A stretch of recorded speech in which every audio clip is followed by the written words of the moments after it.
अखण्डमण्डलाकारं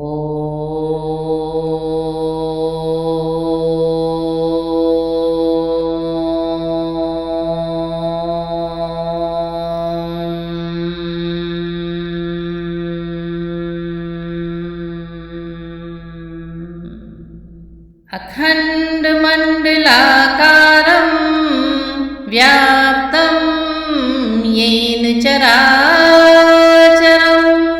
तत्पदं दर्शितं येन तस्मै श्री गुरुवे नमः। पिछले भाग में आपने सुना कि मंथरा के बहकाने पर कैकेयी राजा दशरथ से अपने 2 वरदान मांगती हैं। पहले में वह भरत को राजगद्दी मांगती हैं और दूसरे में बोलती हैं कि राम को 14 वर्षों का वनवास। ये सुनकर राजा दशरथ बहुत व्याकुल हो जाते हैं, परंतु कैकेयी की जिद पर वो उसको दोनों वरदान देते हैं। उसके बाद उनकी हालत खराब हो जाती है, वह मूर्छित हो जाते हैं। कैकेयी राम को बुलवाती है। राम राजा दशरथ की ये अवस्था देखकर काफ़ी परेशान और दुखी होते हैं। माता कैकेयी उनको दोनों वचनों के बारे में बताती हैं और बोलती हैं कि वो वन जाने की तैयारी करें। साथ में वह बोलती हैं कि जाकर के माता कौशल्या से भी मिल लो और लौटकर वापस यहाँ पर आओ, तब तक मैं तुम्हारे लिए वल्गल वस्त्र मंगवाती, वही पहनकर तुमको वन जाना है। कहानी यहाँ पर खत्म हुई थी पिछले भाग में और आगे की कहानी अब शुरू होती है। एक बार फिर से याद दिला दूं कि ये कहानी भगवान शिव पार्वती जी को सुना रहे हैं, जैसा कि प्रस्तावना में बताया था पहले भाग में। तो आगे की कहानी इस प्रकार। छाया बादल की तरह यह संवाद तमाम 14 वर्षों के लिए जाते हैं वन राम। अभी पहुँचने भी नहीं पाए थे श्री राम, पहले आ पहुँची सिया कौशल्या के धाम। दम तो दम दम पर घुटता था, पर मुंह को खोल न सकती थी। ताला डाला था लज्जा ने, पर वश थी बोल न सकती थी। श्वास घोट आंधी समान मिलती थी, राह न चलने की अखियां जल भरी घटाएं थी। तकती थी वाट बरसने की, कौशल्या कहने लगी बेटी क्या है पीर, डूबी हो किस सोच में, क्यों है हृदय अधीर। इस भांति मलिन हो रही हो, जैसे कंगालिन हो कोई, मुरझाई हो ऐसी मानो परसों की रोगिन हो कोई। बेटी बेटी सौगंध तुम्हें बतलाओ तो चिंता क्या है, लज्जा को दूर करो सीते, कह डालो हृदय व्यथा क्या है। श्री चरणों में सिया ने तुरत झुकाया भाल, नैनों ने भी उसी क्षण दी 2 बूंदें डाल। रुकी हुई थी सांस जो उसको मिला निकास, बोल उठी तब जानकी लेकर धीमी श्वास।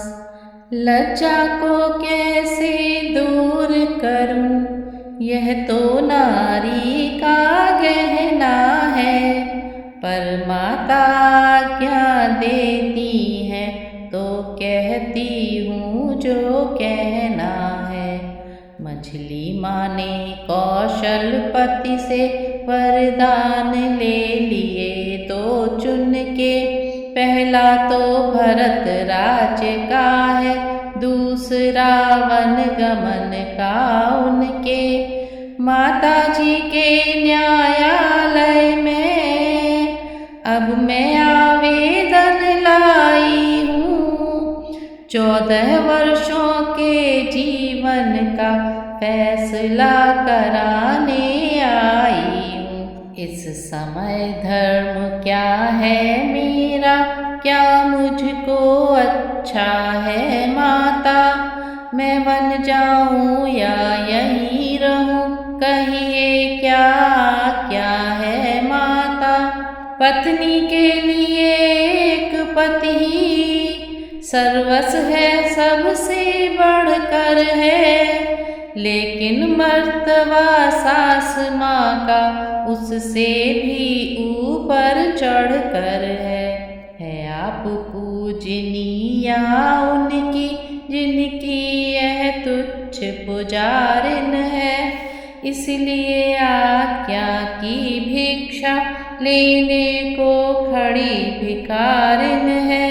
यह सुनते ही गिर पड़ी कौशल्या कर हाय, ठोकर खा अंधा गिरे जिस प्रकार असहाय। यदि रोक नहीं लेती सीता तो और अनर्थ इधर होता। अथ के कई के यहाँ हुआ, इति कौशल्या के घर होता। पर साध लिया था दशरथ का जीवन जिस भांति, सत्यता ने त्यों ही रोका कौशल्या को। उस समय धर्म की दृढ़ता ने ठहरी कुछ धक्का लगा, दी फिर आँखें खोल, फिर झीने से स्वरों में लगी बोलने बोल। हा विधिना यह क्या चक्र रचा, यह भीषण परिवर्तन कैसा। राज्याभिषेक होते होते 14 वर्षों का बन कैसा। तू मुझसे पूछ रही बेटी, मैं बन जाऊं या रहूं यहाँ। मैं तुझसे पूछ रही बेटी, मैं प्राण तजूं या जीऊं यहाँ। फिर चक्कर सा गया और मुदे कुछ नैन, कुछ क्षण के उपरांत फिर संभली बोली बैन। मेरी क्या है, मैं बूढ़ी हूँ, दिन शेष काट ही लूँगी मैं। यदि नहीं कटे तो यह होगा, इस दुनिया से चल दूँगी मैं। पर ऐसा वज्र वियोग सिया, तू किस प्रकार सह सकती है। तू तो चंद्रिका चंद्र की है, किस भांति पृथक रह सकती है। फिर राजा हो तो तू रानी, ये योगी तो तू योगिन हो।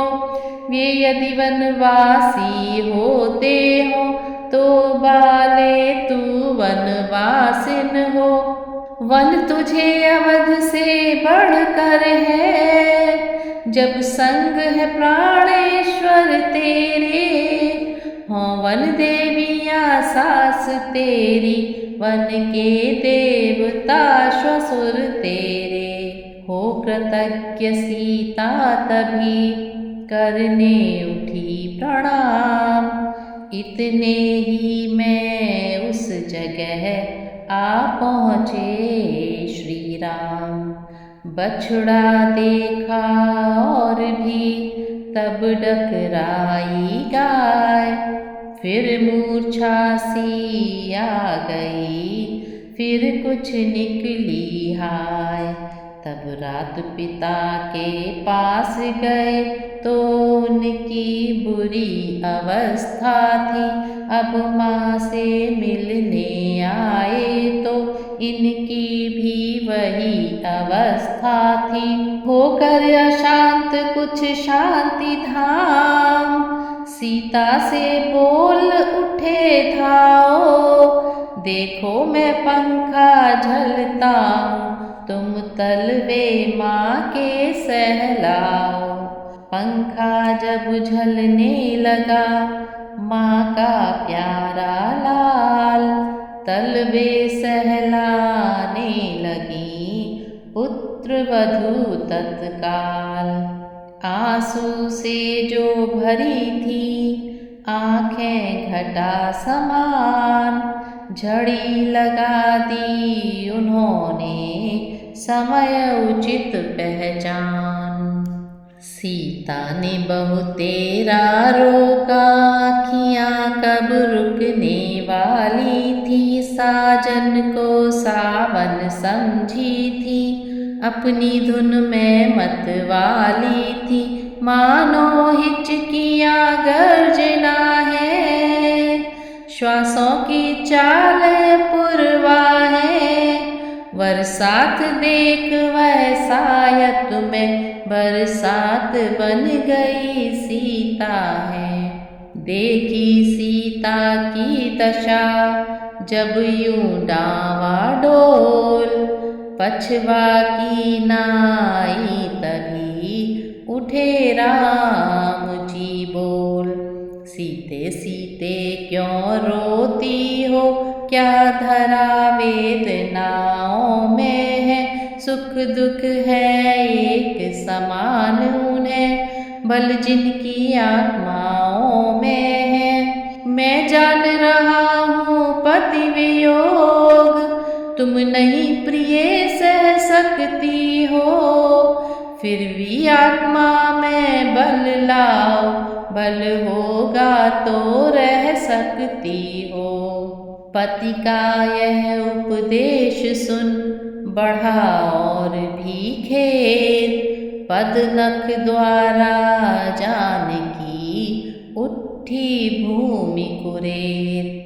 जब समय बोलने का हो तब बिन बोले होता काज नहीं। प्राणों पे जब आ जाती है तो रह सकती है लाज नहीं। यह सोच जानकी बोल उठी, किसकी बलशाली आत्मा हो। मेरी तो तुम ही आत्मा हो, आत्मा तो क्या परमात्मा हो।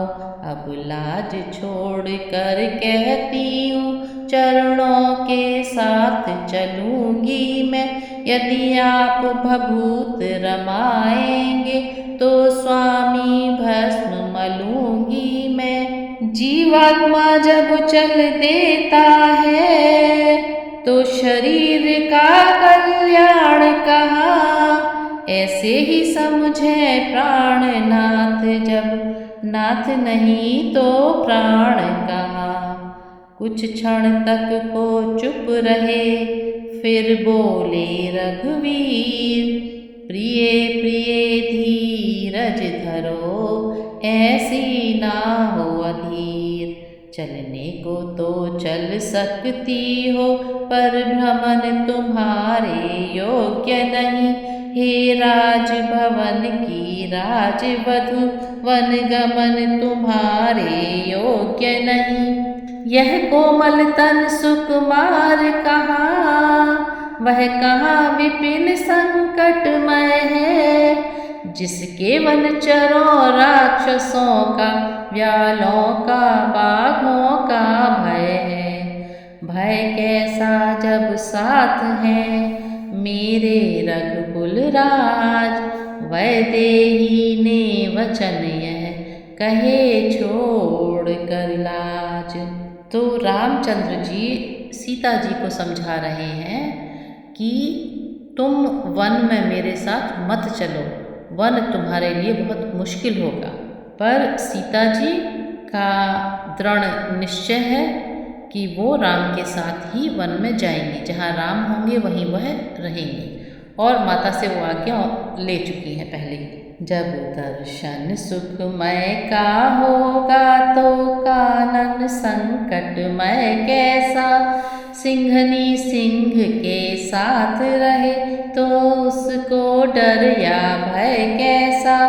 क्या कहा जानकी कोमल है, जो नहीं गमन के लायक है। जानकी नाथ क्या है कठोर, उनका तन वन के लायक है। कहने को हम अब लाए हैं, पर हम में कितने ही बल हैं। हम कठोर से भी हैं कठोर, हम कोमल से भी कोमल हैं। सुखियों को भी दुख सहन शक्ति, आती अवसर पड़ने पर है। मन साध लिया जाए तो फिर जंगल या महल बराबर है। मोटे मोटे गद्दों पर भी अनमना जिन्हें होते देखा, आ पड़ा समय तो उनको ही कांटों पर है सोते देखा। समझा रही हैं सीता जी रामचंद्र जी को कि समय आने पर अबलाएं भी बहुत मजबूत हो जाती हैं, इसलिए वो राम के साथ बन जाएंगी। रघुराई कहने लगे, है यह वचन उदार, किंतु तुम्हारे गमन में बाधक एक विचार। मैं कैसे ले चल सकता हूँ, जब हूँ आज्ञा के बंधन में। मछली ने यह नहीं कहा, सीता भी जाएगी वन में। अब तुमको साथ ले चलूँ तो वह बात आन की जाती है। माँ कह देंगी वनवास कहा, जब साथ जानकी जाती है। यह सुन बोली जानकी, है यदि यही विचार, तो पहले कर चुकी हूँ मैं इसका प्रतिकार। कह चुकी बड़ी माता मुझसे, वे योगी तो तू योगिन हो। दे चुकी मुझे भी आज्ञा यह, बाले तू भी वनवासिन हो। पति उधर आज्ञा पाल रहे, मैं इधर आज्ञा पालूंगी। पति अपना धर्म संभाल रहे, मैं अपना धर्म संभालूंगी। दासी है प्रभु की अर्धांगिनी, छाया की भांति साथ में है। मेरे जीवन की डोरी तो प्राणेश्वर इसी हाथ में है। तो सीता जी तर्क करती हैं कि अगर आप मछली माता का आदेश का पालन कर रहे हैं, तो मैंने भी माता से आज्ञा ले ली है। अगर आप योगी हैं तो मैं भी योगिन हूँ, अगर आप वनवासी हैं तो मैं भी वनवासिन हूँ, इसलिए मैं आपके साथ चलूँगी। नीर बहाने लग गई फिर नैनों की कोर, अब के मानो धूप में था वर्षा का जोर। उधर अश्रुजल हो गया माँ को दवा समान, इधर यही है तो चलो बोले कृपा निधान। तो रामचंद्र जी मान जाते हैं उनकी बात। कुछ ही क्षण में हो गई निश्चित यह सब बात, मूर्छा से जब तक जगी श्री कौशल्या मात। दिया सहारा बहू ने मिला जरा राम, बूढ़ी आँखों ने तभी देखा अपना राम। पल भर को भूल गई मैया कैसा वन कैसा राज तिलक, बोली ला बहू तनिक रोली, काढ़ू माथे पर आज तिलक। फिर कहा कह गई मैं यह क्या, बेटा तू तो वन जाता है, तन जाता है मन जाता है, धन जाता है जन जाता है। क्या सचमुच मेरा नेह छोड़ जोड़ोगे नाता क्या से, क्या सचमुच वनवासी होगे तोड़ोगे जोगे प्रीत अयोध्या से, क्या सचमुच आन कर चुके हो 14 वर्षों तक आने की, क्या सचमुच राजा ने तुमको दी है आज्ञा बन जाने की। यही कहते हुए फिर मौन हो गई मात, हाथ जोड़कर राम ने तुरंत कही यह बात। मैया मैया क्या बतलाऊं, अब तो विचार ऐसा ही है, मुझको तो जैसा राज तिलक बन जाना भी वैसा ही है। मुझसे भी अधिक चाकरी को है भरत आपका दास यहाँ, दुख क्या है वन जा रहा एक दूसरा पुत्र है पास यहाँ। यह सच है पर एक भी वह क्यों वन को जाए, लगी सोचने उसी क्षण माता उचित उपाय। तैरी विचार के सागर में कुछ उभरी फिर कुछ डोल उठी, एक ही बात थी जानदार वही कौशल्या बोल उठी। बेटा वे तुम्हें भेजते हैं यदि 14 वर्षों को वन में, तो तुम कदापि तैयार न हो उस अनुचित आज्ञा पालन में। मैं माता हूँ, माता का पद है बड़ा पिता से हे बेटा, इसलिए रोकती हूँ तुमको अपनी आज्ञा से हे बेटा। यही कहते हुए जब हुआ मुख कमल बंद, बोले सरल स्वभाव से तब श्री रघुकुल चंद। कुछ कहा न यद्यपि पिताजी ने, फिर भी वरदान समस्या है, वन जाने में मझली माता के कई की आज्ञा है। ऐसा है तो लाचारी है यह बोली कौशल्या माता, क्या छोटी और बड़ी मझली है सब समान माता माता। अच्छा जाओ मेरे लालन, अब वन ही तुम्हें अयोध्या हो, आशीष है यही माता की दिन पर दिन मान प्रतिष्ठा हो। संकट को जो सह लेते हैं मन वांछित पद पा जाते हैं, सुख दुख समान समझते जो योगेश्वर वही कहाते हैं। धर्मवान जो लोग हैं मत है उनका एक, तन जाए तो जाय पर जाय न अपनी टेक। बेटा शरीर तो नश्वर है, नश्वर का मोह छोड़ देना, आत्मा सदैव अविनाशी है उससे ही नेह जोड़ देना। अविचल जो आत्म तत्व पर है वे निर्भय पद को पाते हैं, माया व्यापा करती उनको जो माया को अपनाते हैं। इस प्रकार उपदेश दे बार बार कर प्यार, फिर माता कहने लगी सुनो पुत्र सुकुमार। वर्षा का गंगा का पानी ठहराना कभी ठहराए है, सीता भी वन में जाने को बैठी आसरा लगाए है। वह अर्धांगिनी तुम्हारी है, इसको भी राम साथ में लो, मैं आज्ञा तुमको देती हूँ इसका भी हाथ हाथ में लो।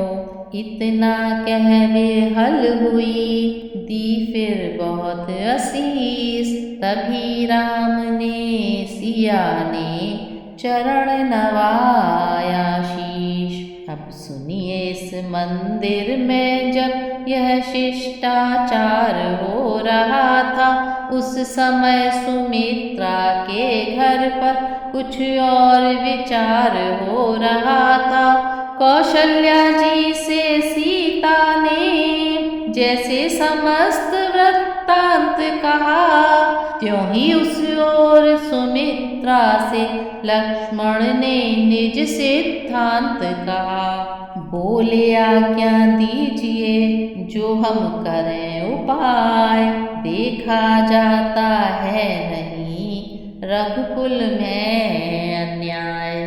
वह कौन मांगने वाली है जो मांग रही है राज तिलक, अधिकार जिसे है गद्दी का होगा उसको ही आज तिलक। अन्याय अगर होता है तो चुप रहने में संतोष नहीं, वन जाने की भी खूब रही क्यों जाए जब कुछ दोष नहीं।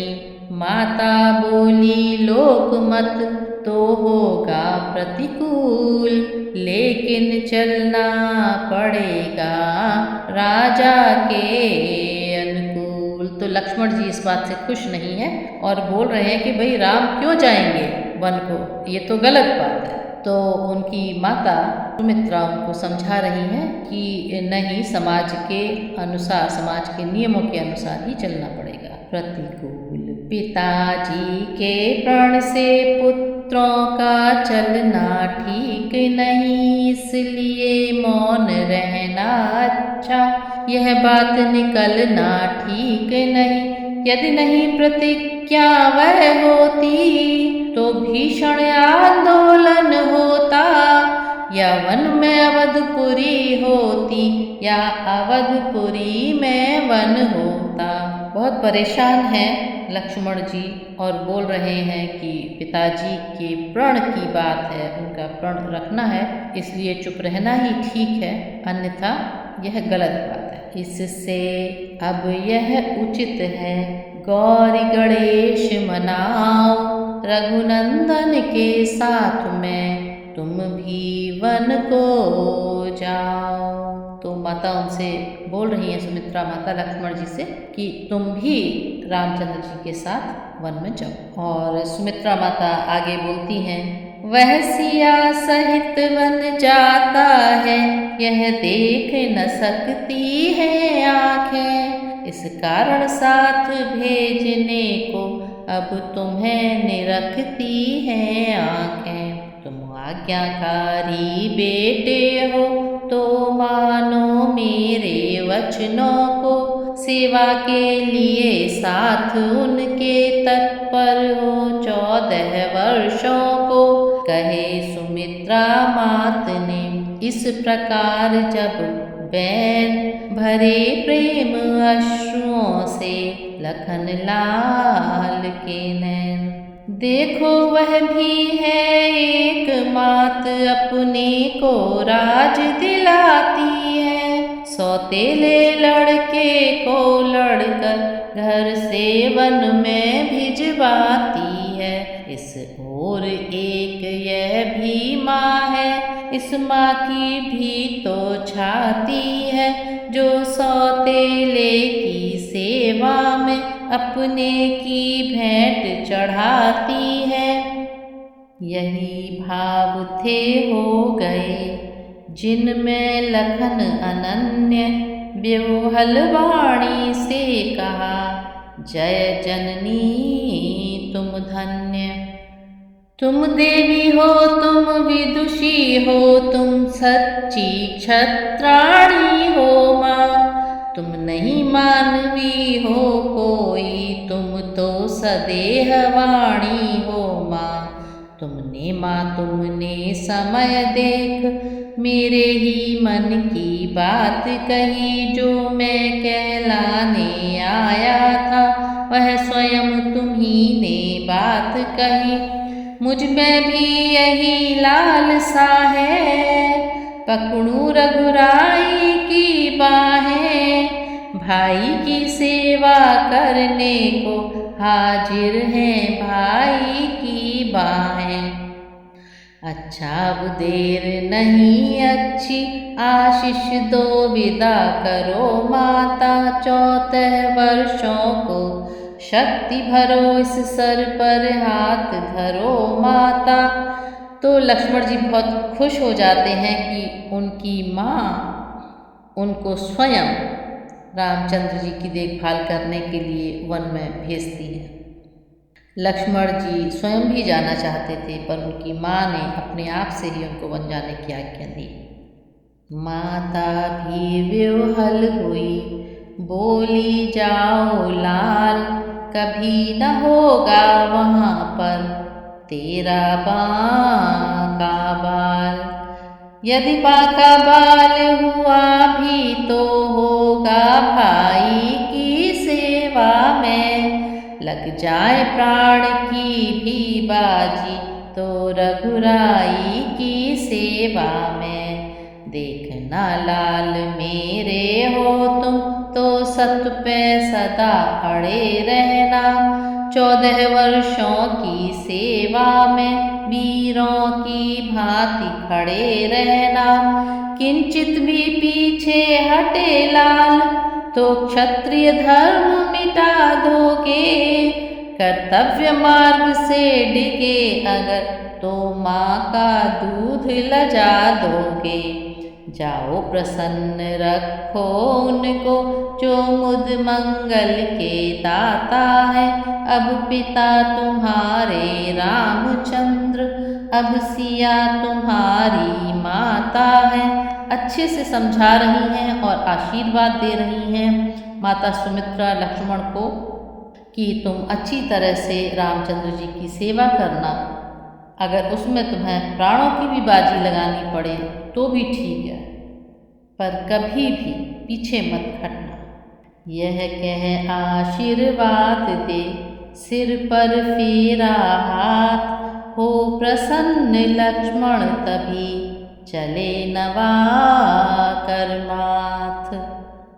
कुछ समय वहाँ ठहरे लक्ष्मण, थी लाज भरी उर्मिला जहाँ, या यूं कहिए घन घोरों में था शरद चंद्रमा खिला जहाँ। सीकों की सुघर चटाई पर वह ग्रह लक्ष्मी थी पड़ी हुई, जब स्वामी को आते देखा गंभीर भाव से खड़ी हुई। पहले चरणों में गए फिर नैनों तक नैन, देख अवस्था प्रिया की बोले लक्ष्मण बैन। उर्मिला उर्मिला विदा करो दिन है उत्साह दिखाने का, माँ ने भी आज्ञा दे दी है प्रण है मेरा वन जाने का। इस समय नहीं कुछ देर तलक इस मंदिर में ठहरूंगा मैं, भाभी भाई की सेवा में अब जीवन सफल करूँगा मैं। कंपित होने को हुआ वह सुकुमार शरीर, किंतु धन्य उस सती ने तजा ना पुनः धीर। भीतर ही भीतर आग लगी पर प्रकट धुएं का पता नहीं, बुझ गई वहीं की वहीं ज्वाल, बाहर तक आई हवा नहीं। वो रोई पर ऐसी रोई पति ने भी नहीं सजल देखा, पति तो क्या कवियों तक की भी प्रतिभा ने नहीं विकल देखा। बोली वह होगा वही जैसा हो भवितव्य, किंतु यही तो समय है पालन को कर्तव्य। हे हृदयेश्वर प्रस्थान करो श्री रघुराई की सेवा में, भाई का जीवन सार्थक है भाभी भाई की सेवा में। जो धर्म आपका स्वामी है सब समय उसी पर तत्पर मैं भगवान जानता है मेरा कृत्य हुई यह सुनकर मैं भी कहती हूँ यही दिन है अति उत्साह दिखाने का प्राणेश्वर यही अवसर है रघुकुल में सुयश कमाने का। मैं खुश हूँ जब यह देख रही पोशाक सफर की पहने हो बन जाने को तैयार हो जब तो यहाँ किस लिए ठहरे हो। लक्ष्मण ने जब यह सुने अर्धांगिनी के बैन रोम रोम हर्षित हुआ सजल हो गए नैन।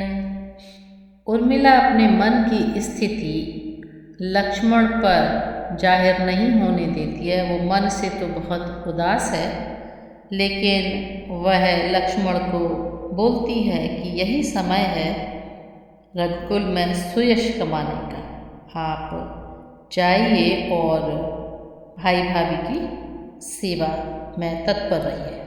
तुम कहती हो कृत्य हुई, मैं कहता हूँ धन्य हो तुम। और मिले न तुम भी हो मनुजा, साक्षात देव कन्या हो तुम। माता हो जहाँ सुमित्रा सी पत्नी उर्मिला समान जहाँ, उस घर की शोभा क्या कहिए, धरती पर ही है स्वर्ग वहाँ। जाने को तो तैयार ही हूँ, निज समय न व्यर्थ बिताता हूँ। तुमने पूछा क्यों ठहरे हो, इसका कारण बतलाता हूँ। यदि मेरे 14 वर्षों की बिछुड़न तुमको खल सकती हो, तो मैं यह कहने आया हूँ तुम मेरे संग चल सकती हो। लक्ष्मण का लक्षणों से लक्ष्य विलक्षण ताड़, ग्रह लक्ष्मी सिंहनी सी उठी तुरत दहाड़। किसके उसके साथ जो सेवा करने जाए, सेवक का कब धर्म है पत्नी को ले जाए। लक्ष्मण उस उर्मिला से कहते हैं कि अगर तुम चाहो तो तुम मेरे साथ चल सकती हो, परंतु उर्मिला कहती है कि आप सेवा करने के लिए वहाँ जा रहे हैं, तो ये धर्म नहीं कहता कि पत्नी आपके साथ जाए।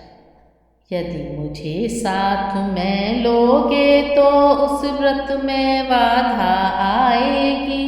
आकर्षण हुआ प्रबल मेरा तो वह सेवा छूट जाएगी। इसलिए नहीं जाऊंगी मैं, जी लूंगी 14 वर्षों तक। वह चित्र आपका सम्मुख है, पूजूंगी 14 वर्षों तक। प्राणेश छोड़ मेरा विचार, बेखटके आप प्रयाण करें। वे जगत जया वे जग जननी, वे जगदम्बा कल्याण करें। मेरा सतबल यह कहता है, कुछ आँच न पति पर आएगी। वह मूर्ति हृदय की इष्ट मूर्ति, सानंद लौट कर आएगी। वह समय कुशल से आएगा, जब फिर अवलोकेंगी आँखें रघुकुल ही के सिंहासन पर। रघुपति को निरखेंगी आँखें, निश्चय वह दिवस धन्य होगा, जब यह रंग होगा महलों में। स्वामी रघुवर के पैरों में, दासी सीता के चरणों में। विदा हुए उर्मिला से लक्ष्मण यो सानंद, कौशल्या जी के चले कह जय रघुकुल चंद। देखा वन जाने को तैयार श्री रघुवर सिया हो रहे हैं। माँ उनको विदा कर रही है, वे माँ से विदा हो रहे हैं। तो लक्ष्मण जी माँ कौशल्या के पास पहुँचते हैं और देखते हैं कि रामचंद्र जी और सीता जी विदा लेने के लिए तैयार हैं। लक्ष्मण कुछ झिझके यह सोचा, आगे बढ़ जाऊं कैसे मैं, मुझको भी साथ ले चलो यह मन की कह पाऊं कैसे मैं। क्या जाने श्री रघुकुल भूषण विनती स्वीकार करें न करें, अपने छोटे पर सेवक पर इतना उपकार करें न करें। इस सोच और संकोच विवश बस वहीं ठिठक रह गए लखन, खंभे के पीछे खड़े खड़े व्याकुल हो रोने लगे लखन। सुनी गरीब निवाज ने कोने की आवाज, बिसुक बिसुक कर लखन के रोने की आवाज। बढ़ आए आगे तभी रघुकुल कमल दिनेश, बोले हैं यह क्या लखन, क्यों है मन में क्लेश। तुम मेरी भुजा दूसरी हो, तुम मेरे प्राण दूसरे हो, तुम मेरे धनुष दूसरे हो, तुम मेरे बाण दूसरे हो। कहने को तो हम तुम दो हैं, वास्तव में वंश एक ही है तत्व एक है रक्त एक, रघुकुल का अंश एक ही है। आंधी में जैसे पड़े टूट वृक्ष की डाल, त्यों ही प्रभु के चरण पर गिरे लखन तत्काल। बोले जब यही भाव है तो ममता तोड़े जाते हो क्यों, मैं तो चरणों का सेवक हूँ मुझको छोड़े जाते हो क्यों। भाषा चातुर्य नहीं मुझ पर, दो टूक वचन है लक्ष्मण का, या साथ गमन है लक्ष्मण का, या प्राण गमन है लक्ष्मण का। प्रभु बोले धीरज धरो, इतने मत अकुलाओ, जरा समय की ओर भी अपनी नजर घुमाओ। मैं सिया सहित बन जाता हूँ, मामा गृह भरत शत्रुघ्न है, इस जगह पिताजी माताजी शोकातुर हैं मलिन मन है। इसलिए रहो तुम यहीं लखन, उनकी व्याकुलता हरने को, सेवक चाहिए यहाँ भी तो बूढ़ों की सेवा करने को। लक्ष्मण बोले आप बिन मुझे न आश्रय और, हूँ जहाज का काग मैं जिसे न दूजा ठौर। तो रामचंद्र जी लक्ष्मण को समझाते हैं कि तुम यहीं रुको, पर लक्ष्मण नहीं मानते हैं और साथ चलने की जिद करते हैं। मुझको क्या मतलब औरों से, मैं तो सेवक चरणों का हूँ, आजन्म उपासक परिचारक याचक पायक चरणों का हूँ। भाई स्वामी या पिता सखा मेरे तो अवध बिहारी हैं, भाभी स्वामिनी और माता जो कुछ हैं वह जनक दुलारी हैं। सेवा में दूर रही तो फिर निष्फल है, भुजा टूट जाए छूटेंगे नहीं कदापि चरण, चाहे यह प्राण छूट जाए। भाई के लौहू का भाई दब सकता है उद्वेग नहीं, जब बांध टूट जाता है तो रुक सकता जल का वेग नहीं। भाई ने इस भांति जब रखा हृदय निकाल, भाई की बाहें तभी फड़क उठी तत्काल। किया उपस्थित राम ने फिर भी वह प्रस्ताव, सीता से जो कहा था अपने मन का भाव। जिस आज्ञा पर तत्पर हूँ मैं उससे क्यों कर टल सकता हूँ, मझली माता ने कहा नहीं मैं कैसे ले चल सकता हूँ। अब तुम भी साथ चलोगे तो सब बात नष्ट हो जाएगी। वनवास नहीं है वन विहार, यह कहकर माँ झुंझलाएगी। झुंझलाने की किसी के क्या है इसमें बात, आई यह कहती हुई वही सुमित्रा मात। तो रामचंद्र जी लक्ष्मण को भी वही बात समझा रहे हैं जो उन्होंने सीता जी को समझाई कि मझली माँ का आदेश है कि मैं वन में जाऊँ तो मैं तुमको अपने साथ नहीं ले जा सकती। तब तक वहाँ पर माता सुमित्रा आ जाती हैं और वो कहती हैं इस प्रकार, झुंझलाने की किसी के क्या है इसमें बात, आई यह कहती हुई वही सुमित्रा मात। मानो सुमुख रूपी वन में सिंघनी सदृश, वाणी गरजी उन दो वीरों मध्य पहुँच, वह वीरा छत्राणी गरजी। आज्ञा ही का है प्रश्न बड़ा, तो तोड़ो इस विधि बंधन को। दे रही सुमित्रा क्या है, ले जाओ सुमित्रा नंदन को।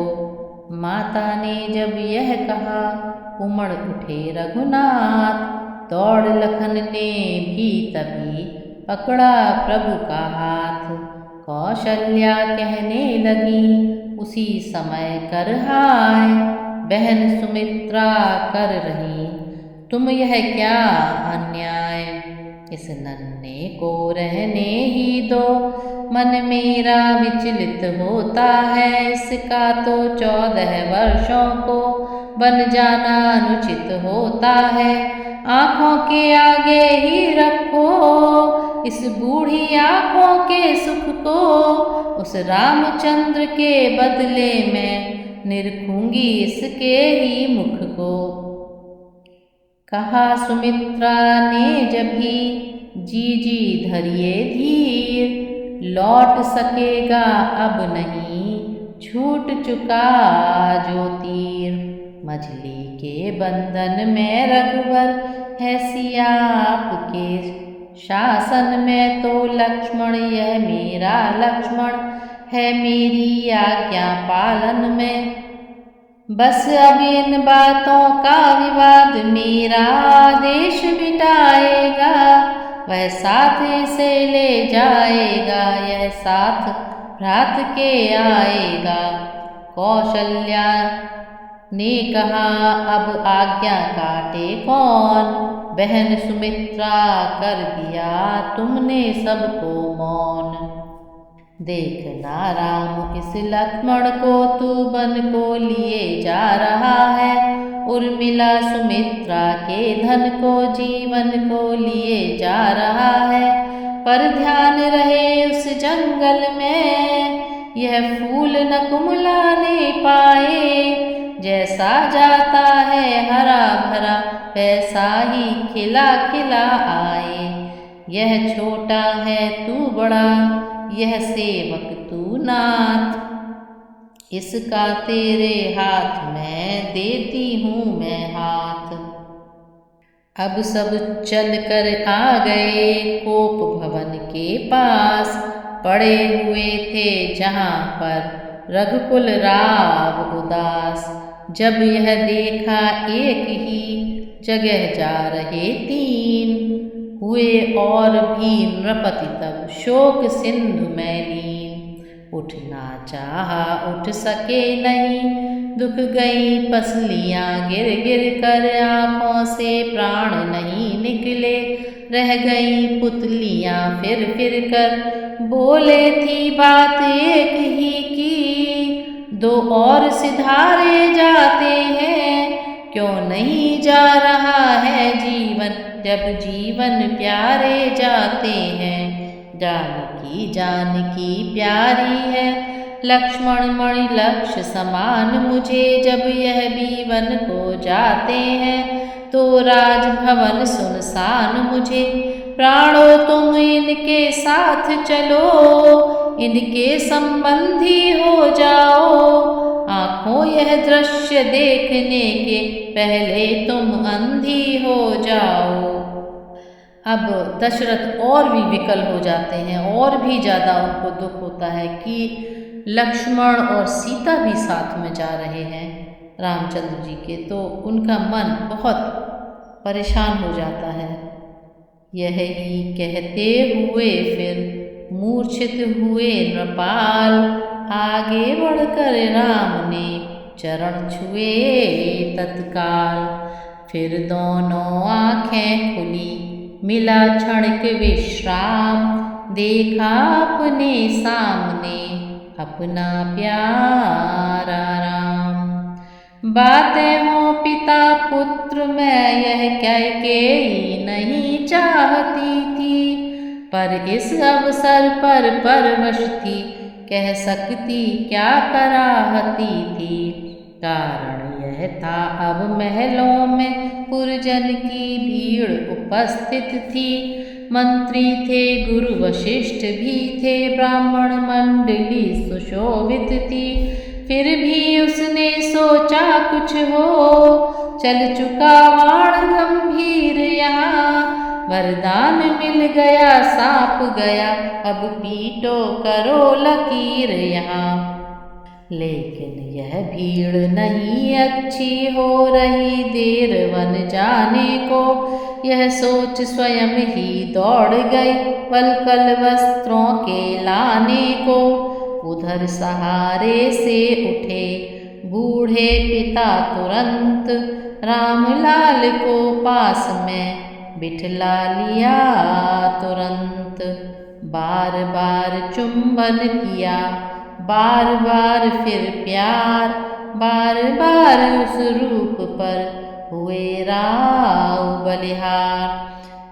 बोले मुझसा न कठोर पिता पृथ्वी पर और कहीं होगा, तुम सा भी आज्ञाकारी सुत जग में अन्यत्र नहीं होगा। तुम घर का प्यार छोड़ते हो, मैं अपना प्यार छोड़ दूंगा, तुम छोड़ रहे हो अवधपुरी, मैं यह संसार छोड़ दूंगा। राजा दशरथ बहुत अधीर हो रहे हैं और बोल रहे हैं रामचंद्र जी से कि अगर तुम वन चले जाओगे तो मैं अपना प्राण त्याग दूंगा। इतना कह फिर एकटक देखा सुत की ओर, बोले सरल स्वभाव से तत्क्षण अवध किशोर। हे पिता कष्ट समयानुसार सब भांति सहन करना अच्छा, यह मंत्र आप ही का तो है दुख में धीरज रखना अच्छा। अब आप विकल होंगे ऐसे तो हम सब घबरा जाएंगे, आशीष प्रदान कीजिए हमें, हम कुशल सहित घर आएंगे। इस प्रकार कह चरण में गिरे राम रघुराय, कैकेयी आई तभी लिए वस्त्र काशाय। विराज आवरण राजवसन तत्काल उतरने लगे वहाँ, कोपीन खड़ाऊं मृगछाला वल्कल अब सजने लगे वहाँ। छुप गया दिवाकर करुणारस, छाया उस समय घटा बनकर, बिखरे जब दोनों कंधों पर वे काले बाल जटा बनकर। सीता ने जोगिन की साड़ी जिस समय उठाई हाथों में, पुरजन परिजन सब कांप उठे, पक्षी चिल्लाए पिंजरों में। या काल का लाल रंग था उस सरोज सुकुमारी पर, कोशिश की पर पहनी न गई वह साड़ी राज दुलारी पर। यों पहनो संकेत से लगे बताने राम, तभी शोक के सिंधु में डूब गया वह धाम। सहन नहीं हो सका यह अनुचित व्यवहार, कैकेयी से कह उठे गुरु वशिष्ठ ललकार। रानी रानी हो सावधान, क्यों छोड़ रही तू सांगा है। तूने वन राघव को मांगा, या सीता को भी मांगा है। सीता पर क्या अधिकार तुझे, जो जोगिनी उन्हें बनाती है। हम जितना दबते जाते हैं, तू उतना चढ़ती जाती है। हे सिया तुम्हारा पहले तो वन को ही जाना अनुचित है। जाती भी हो हठ पूर्वक तो तपस्विन का पाना अनुचित है। अधिकार तुम्हें है हे बेटी, कुंडलों कंकणों से जाओ तुम इन्हीं राजसी वस्त्रों से, तुम इन्हीं भूषणों से जाओ। सुना किंतु भाया नहीं मन को यह प्रस्ताव, लखन लाल से कह दिया सीता ने निज भाव। लक्ष्मण बोले आपका है गुरु ठीक विचार, किंतु हमारी मात को वह सब अस्वीकार। वे कहती यह है स्वामी जब तपसी बानी में जाता है, तो दासी का रानी समान जाना क्या शोभा पाता है। रजती है साथ चंद्रमा के, दिन करके साथ सदा दिन है। यदि स्वामी तपसी होते हैं, तो दासी पहले तपस्विन है। कैसे तपस्विन है नहीं करते हम स्वीकार। कह उठे गुरु उस समय फिर इस भांति पुकार।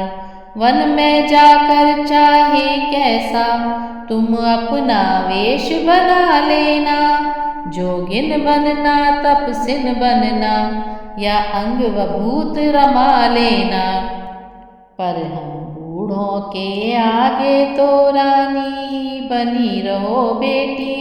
मैं उनसे पहले तपस्विन हूँ, ऐसे मत वचन कहो बेटी। जोगिया वस्त्र में तुम्हें यहाँ, यह नेत्र देख यदि पाएंगे।